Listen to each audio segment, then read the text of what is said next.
Gwadar Development Authority has prepared the master plan for Gwadar Smart Port City.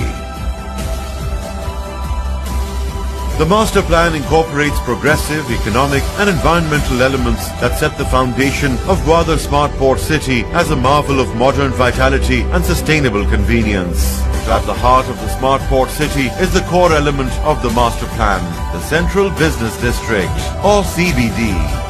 The CBD aims to transform this region into a hub of commerce, leisure, living and culture. Gwadar Smart Port City CBD will encourage the speedy development of business and industry in the region as a whole. The region will be brought alive with amenities such as cafe, bars, hotels, restaurants, commercial and financial centers, high-end residential units, shopping centers, civic centers, tertiary hospitals, modern universities, government administrative enclaves and public places such as museums, theatres, parks, aquariums, golf courses, marina clubs and indoor stadiums at par with international standards.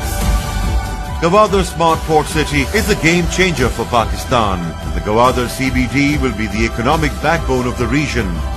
Towards the endeavour, we are grateful to the visionary leadership of the Chief Minister of Balochistan, Mr. Jam Kamal Khan, who is so deeply involved in taking Balochistan to new heights of advancement and prosperity. Having his astute leadership to guide us, with his vision, direction and support, we will make Balochistan the pride of Pakistan.